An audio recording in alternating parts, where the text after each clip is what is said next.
وسلم وعلى آلك وأصحابك يا رحمة للعالمين.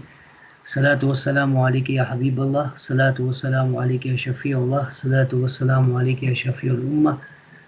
Assalamu alaikum wa rahmatullahi ta'ala wa barakatuh to Maulana and to all the participants.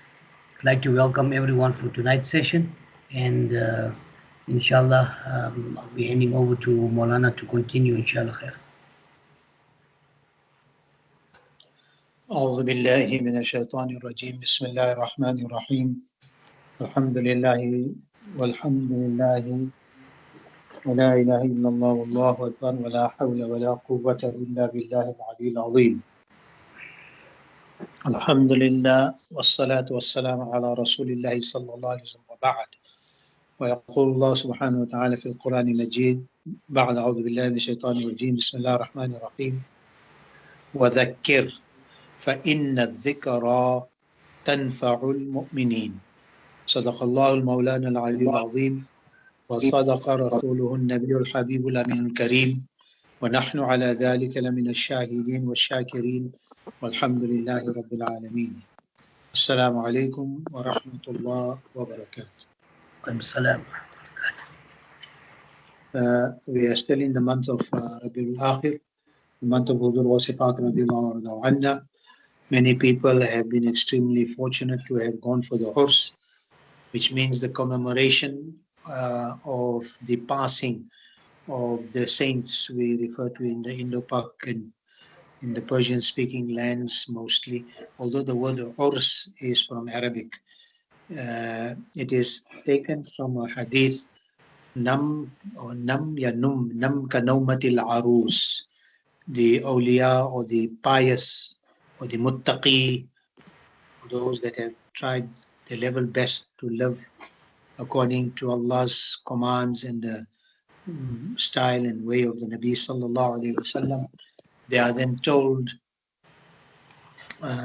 sleep, a beautiful sleep in your graves, and sleep as if you are as if you are newly married. You know, the bliss, no worries about anything, etc. Like a very sweet sleep. So Harus is from marriage, but in this case, of course, it is the marriage of the soul of the departed wali to the mercy of Allah, and wrapped up in the mercies of Allah. And of those type of people, that is why we use the word radiallahu anhu. We use sometimes rahmatullah alayhi, radiallahu anhu. For the awliya, for the anbiya, we say alayhi salam or alayhi salatu wassalam or sallallahu alayhim ajma'een. That is more for the anbiya. That's also a distinguishing feature of the Sunni thinking. So you'll find somebody says Hussein alayhi salam. It's not incorrect, because really what you are saying, Sayyidina Imam Hussein alayhi salam means upon him peace, like assalamu alaikum basically. But because it is generally the cultural and spiritual usage in the Shia world, we don't say Sayyidina Hussein alayhi salam, we say Sayyidina Hussein radiallahu anhu. For Sayyidina Ali, we say Sayyidina Ali karramallahu wajhul kareem. Oh Allah, make noble, bless the beautiful countenance of Sayyidina Ali radiallahu anhu. And we also say radiallahu anhu. Radiallahu means Allah be pleased with them, Allah be pleased with him. And that also is taken from a Quranic verse. These are alladhina, there's a verses before that, and then it says radiyallahu anhu wa radu an. Radiyallahu anhum wa radu an. They are happy with Allah and Allah are happy with them. So the word rida, like Ahmad Rida, Ala Hazrat Shah Imam Ahmad Rida, and our Pir Murshid, his son Shah Mustafa Rida. So Rida here means the happiness of Mustafa, the pleasure of Mustafa, the pleasure of Ahmad, which is the Quranic name also of the Nabi sallallahu alaihi wasallam. So the word Rida is from Allah, meaning that Allah is happy with them. So when Allah and His Rasul is happy with somebody, then that is a guarantee for entrance into the highest place in Jannah. And it is on that basis we use the honorific address, and this call it a dua, call it a invocation of blessings upon the special category of people called the awliya ikram. So that's where that comes from, in case somebody was interested in why do we say alayhi salatu wassalam, why do we say alayhi salam, why do we say rahmatullah alayhi, and then all, like our parents pass away, then we say rahmatullah alayhi or alayhi rahma, upon him or upon her Allah's mercy.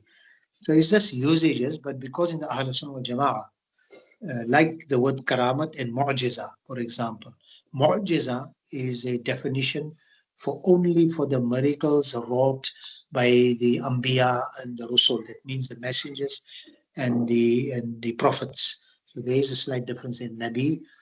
All prophets are Nabis. That means all messengers, all Rasuls, and they are limited. Anbiya are much more in abundance. So every Rasul is a Nabi, but every Nabi is not necessarily a Rasul, which means they were imbibed and they were inspired by Allah to bring messages to various communities. But the Rasul, they were even given very clear divine revealed either pages or full books. And of course, our Nabiyuna Muhammad sallallahu alaihi wasallam was the final messenger with the final constitution for humankind, which is Al-Quran. I'd like to share something. They just found, I was also only came to know this a few weeks now. My brother is a consultant cardiologist at the best clinic in the world.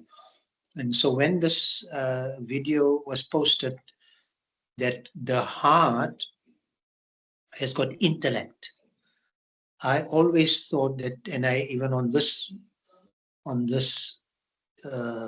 opportunity, on this forum, on this evening classes, I think very multiple times I would repeat it, because that is our system, that while the West defines the human being as being essentially of mind and body, Islam has advanced at least 4 dimensions. And I remember, and I remind again, for those of us who may have forgotten, mind, body, we include what the Western psychologists, etc. say, but we also add 2 more dimensions, very real dimensions. So mind and body, but also heart and soul. And of course, our absolute essence is the ruh, not the eyes, not the brain, not the heart, nothing in that sense. But the ruh is our real essence, and death means where the ruh leaves the body. Allah instructs Malakul Maut, Azrail alayhi salam, to take the ruh out of the body and place it in barzakh, in a waiting period until we all are resurrected in Qiyamah. But this professor found that there was some structure. I don't know the details of it, and I'm sure you people can find out further, that there is a brain in the heart. Allahu Akbar. There is a brain in the heart. So the heart is no more just a pump. And I cross-checked with my brother, because they're at the cutting edge of medicine in that part of the world, Professor Farooq Muqaddam. And he confirmed. When I sent him, I said, is this true? He said, absolutely.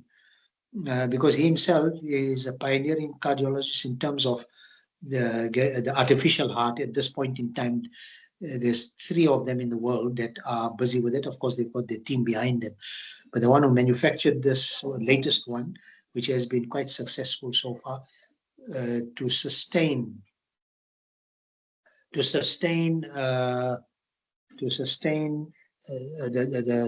patient until the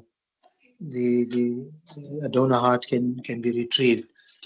But they confirm that the heart actually has got intellect. There's a structure that says that the heart has got a brain, and this is lately. So look at the reality of the Quran, and look at the reality of the knowledge of the Nabi sallallahu alaihi wasallam. And in a round way, I'm coming back to Hazrat Sayyid Sheikh Sultanul Awliya, Sayyid Abdul Qadir Jeelani radiallahu anhu, was one of those who worked with the intelligence of the qalb now. Now I understand how come he was able to turn hearts. How come he would look at you and turn your heart? He would take his hand like the Nabi Sallallahu Alaihi Wasallam, put it on the chest of his Sahabi and change and remove all negative thoughts within a split second. Like the nur is placed, the heart functions and pumps an intellectual blood throughout the whole. So the brain thinks that which the heart is feeding it. So good intellect, good thoughts. And this is confirmed in the Quran by the words fi qulubihim maradun, and in the hearts there is a disease. And also lahum qulub, something like that, and they have hearts, but do they not intellect? Do they not deeply think? Do they not reflect? So normally reflection, intellection would be with the brain, but Allahu Akbar, the Quran knew this 1400 years. Lately, in this time that we are talking, the last couple of months, where at least, well, in this year, this reality has come about. So now, we who are murid, we who are from the Qadir Silsila or any other silsilas, subhanAllah, have a deeper insight into our bay'ah. So when we give our hands into the hands of our sheikh, and our sheikh gives our hands into his sheikh and sheikh, and eventually it is actually in the Qadri Silsila, when you are made murid, your murshid is just the intermediary. He says, in fact, he will announce, he'll say, I give my hand, he'll make you say, I give my hand. First of course, you make tawbah, you read the kalima, there's that, you revive your iman, you revive, and you make a pledge also at your murshid's end that I will try to be on the straight path, I will try to do good, I will try to keep away from evil, etc. I will follow Allah and His Rasul sallallahu alaihi wasallam. Essentially, that's really what it is, the bay'ah. You sell yourself as an entity in a trade, and your murshid buys you in a sense. So you're sold to him. A beautiful शेर, जब तक बिका न था कोई पूछता न था, तुमने मुझे खरीद कर अनमोल कर दिया. Until I was not sold, nobody worried about me. I was just on the shelf there. Nobody is taking me off it. I'm just maybe an expiry date product on the shelf. So this particular murid says to his murshid, he says, "Oh my murshid, jab tak bika na tha, until I was not sold, koi puchta na tha, nobody worried about me, nobody asked me, nobody concerned themselves with because I was just insignificant, just bypassed by everybody and everything, because probably you don't have wealth, you don't have this, you don't have that, you don't have the standards by which people establish connections and friendships, etc." Yes, somebody wants to say something. Say Assalamu alaikum. Say Assalamu alaikum quickly. Assalamu alaikum, Nani. Not Nani, people. Assalamu alaikum, people. Yeah. Wa alaikum salam. That's my grandchild we're visiting here in Cape Town, Inara Maryam. Make dua for her, to Allah bless her and give her intellection in her heart and in all of our hearts. Inshallah ta'ala, by the barakat or Sarkar Huzur Ghaus Pak radiallahu anhu, inshallah. May all our children be the coolness of our eyes. So, so the Muri says, until I was not bought, that means I didn't sell myself to somebody that can hold my hand and guide me. And guide me to the after that, and guide me to Allah and His Rasul. And nobody worried about me. But oh my Piru Mushad, especially the Kamil Pir Sabs, you bought me. I made bay'ah. I sold myself to you for guidance, and then tumne mujhe anmol kar diya. You made me extremely precious now, because I'm a murid of Huzur Ghaus Pak. I'm a murid in the Chishti Silsila, which gets its fountainhead in Ajmer Sharif by Khaja Mu'in Chishti Rahmatullah alayh, or the Sarwari Qadiri Silsila, or the Sohrawardi, or all of those turuq and the subsections. Historical Islam in South Africa, Sheikh Yusuf was Naqshbandi, Qadiri, Khalwati, for example. There is some old ancient silsilas. Hazrat Badshah Pir was Qadiri. Badshah Pir was Qadiri, radiallahu anhu. Hazrat Sufi Sahib was Chishti Sadiri, mashallah. Habibi, Chishti, Sabi. So different colors, different emphases in terms of spirituality, but all eventually come together and they all agree that Hazrat Sultan al-Awliya, Sarkar Huzur Ghaus Pak, Sheikh Abdul Qadir Jeelani radiallahu anhu, is the head of all the walis. In fact, I think it was Hazrat Khaja Mu'in Chishti, when it was announced, when Allah had given Ghaus Pak the permission to announce his wilayat and his sovereignty of wilayat over all the awliya after the prophets in the category of awliya, he sits on everybody and he reports to Sayyidina Ali radiallahu anhu, and Sayyidina Ali reports to the Prophet sallallahu alaihi wasallam, and that's how we are linked. And then the Nabi sallallahu alaihi wasallam hands us to the mercy of Allah. So at that time, when from Baghdad Sharif, when Huzur Ghaus Pak announced, or wherever he was, he came later to Baghdad, when he announced his that Allah has given him the permission that he is the Sultanul Awliya, he is the king and sovereign of all the awliya that will come therein after until the day of Qiyamah.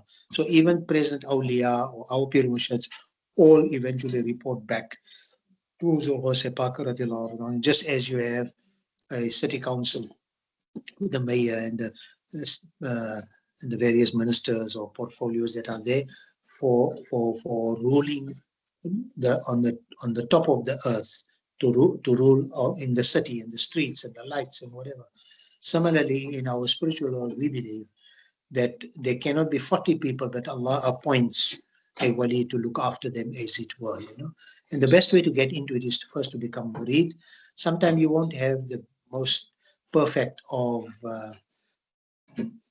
murshids, but as long as they stick to the Sharia and they do not undermine the Sharia or the Faraid and the Sunnahs of the Nabi sallallahu alaihi wasallam, then because I mean, it's all very well for me to want Huzur Ghaus Pak, a Kamil Sheikh as a murshid, but me myself, I'm not worthy even to be near the dust of his feet. So we also need to be a little humble, you know, and don't try to just say, no, that is like this, that one is like that. Get murid as long as the Sharia is looked after by that person. Thereafter, your heart will tell you. The intellection, it is the heart eventually. And this tension that we've been having between the mind and the heart, actually, for Muslims, it doesn't exist anymore. It's only the heart. It's only the heart. And now, the Nabi sallallahu alaihi wasallam's hadith even makes greater sense. And Nabi sallallahu alaihi wasallam says us there is a piece of flesh in the body, in the chest, that if it is good, healthy, clean, then the whole body and everything is balanced. And if that becomes sick, then everything becomes sick. So now even the hadith confirms what science has lately understood, that in fact the seat of intellect, the real aql actually is in the brain and in the heart, and that the heart sends the correct message to the brain to act, because then it's the brain that tells you lift your arm, there's a stone coming, you know, put your hand up, or you want to turn right, so your brain tells you right is this side, and then psychochemical, of course it's split second, it's even faster than if you switch on and the light goes on. There is a distance for that, the live power from the power station to the transformer in your area, a couple of kilometers away, from there in cables to the main cable, and then from the main cable into each house. It's graded. They can't send you that power from there, it will blow up your house. So it comes in grades, and then it comes to the it comes to the switch. So when you switch the switch on, almost immediately that wire, how many every meters it is to the light, it burns. So how split second is that, subhanallah. So similarly, the karamat, which is a miracle of the awliya, the karamat of the brain is that it sends a signal. Now, some of the signals you've got to think. You've got to make a niyyah. I intend to make wudu. Right, now you get up and you go. I intend to make salah. Or the opposite, I intend to go and rob somebody. So Allah will facilitate it because He is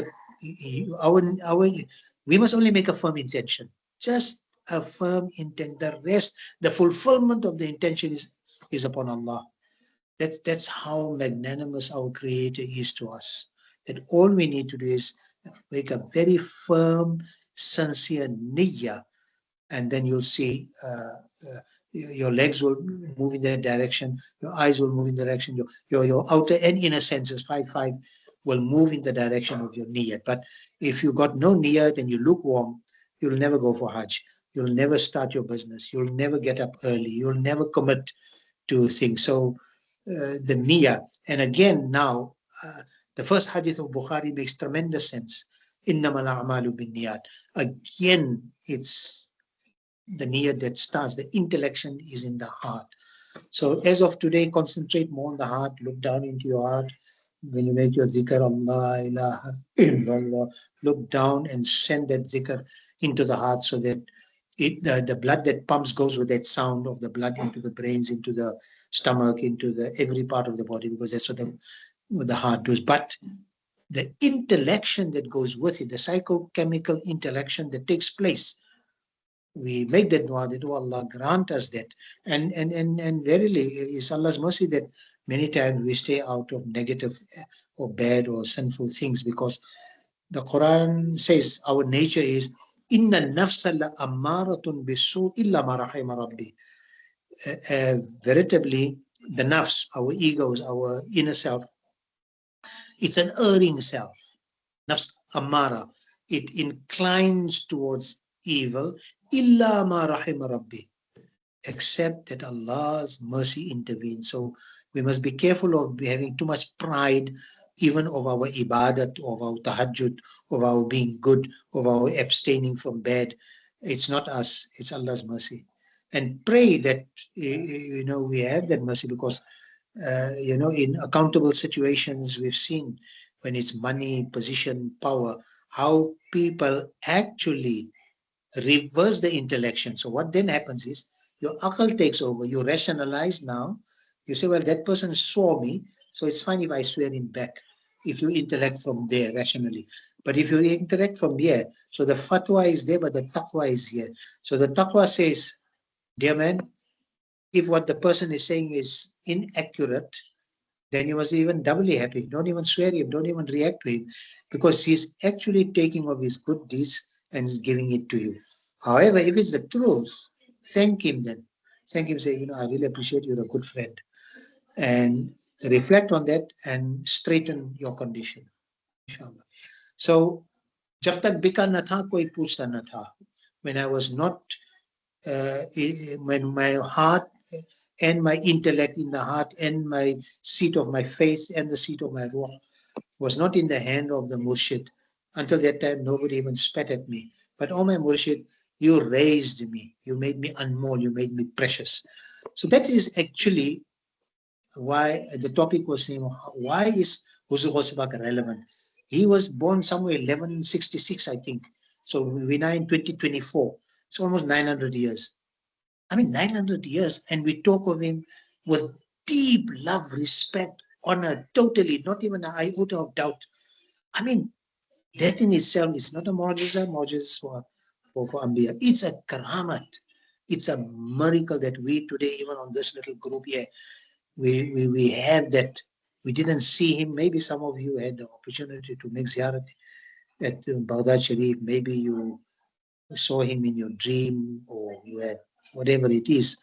But can you imagine the impact the man had on our hearts and our intellection? that we still have this deep, and you cannot sever it. The people say, Bidah, Shirk, Haram, we carry on doing the urs, we carry on making niyaz, we carry on making Gyarvi Sharif. All that is just words. These are just words. These are just definitions and descriptions of our relationship with Huzur Ghaus Pak.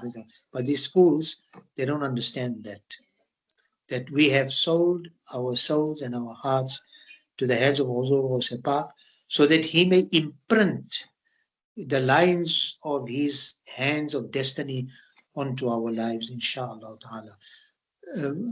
Samir bhai, how many minutes? Maulana, we have about 4 minutes left. Right. So we make this dua and a share in the honor of Huzur Ghaus Pak. Ghaus Azam bamane be sarosama madade. It's Persian, and the first language of Huzur Ghaus Pak was actually Persian. He was born in a place that is presently in Persia. And then, of course, he came to Baghdad because at that time, even in 1160s, well, not 1160, he came, I think, at the age of 16, 15, 16. So just add on this, 1132. In the year 1132, I'm trying to think what happened in other parts of the world.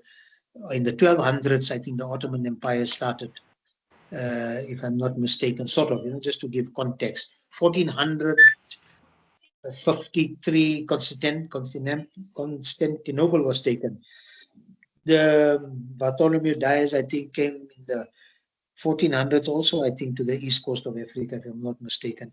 And then in 1652, obviously. So just to give you an idea of timing, 900 years or so have passed, and we still got this deep love, respect, and honor.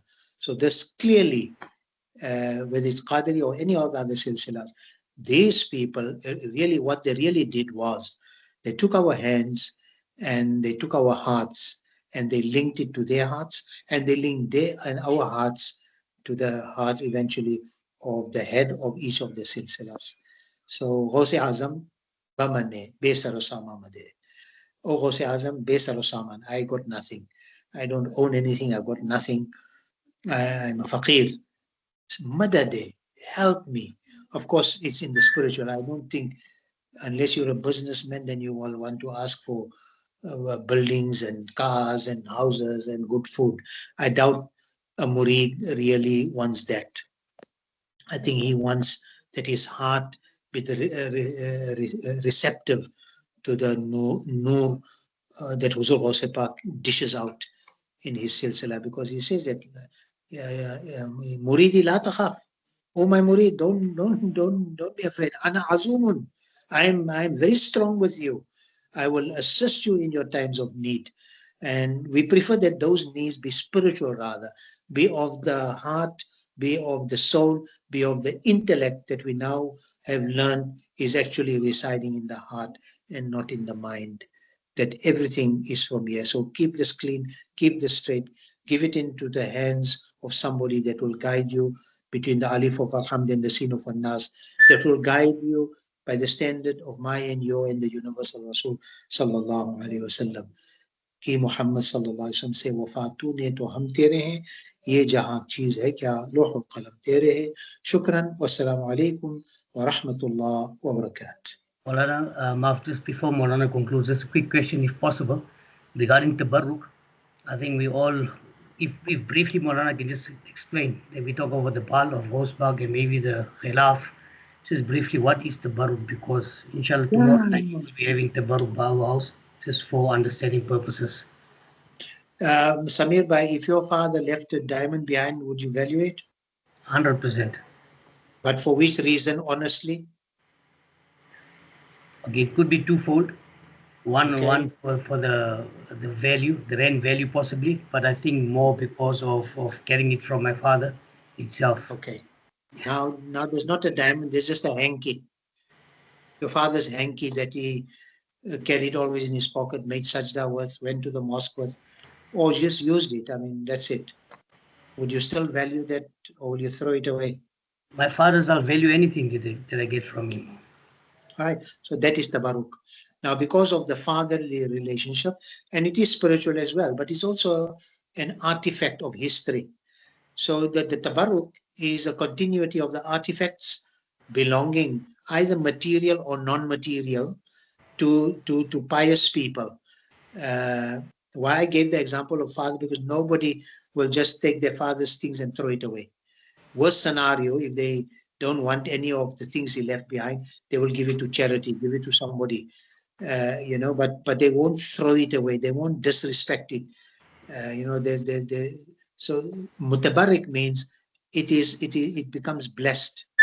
So anything that the awliya touch, anything that is in proximity to them, like Qadi Ayad in his Shifa Sharif talks about that this sand upon which the Nabi Sallallahu Alaihi Wasallam's Jism Mubarak, his body Mubarak, lies in his grave, under the green dome in Medina Munawwara, that land on earth, that sand, is more sanctified and sacred and pure than the arsh of Allah.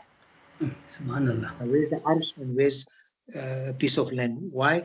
Not because of the land, but because of that the crown of Allah's creation, his body is close to it. Right? So that is tabarruk. So now whether it's janda, whether it's khilaf, whether it's the pan of the sheikh, whether it's the leftover food. For example, the hadith says anybody's leftover food, even a non-Muslim person, and if the non-Muslim person is sick, it's shifa for the next person.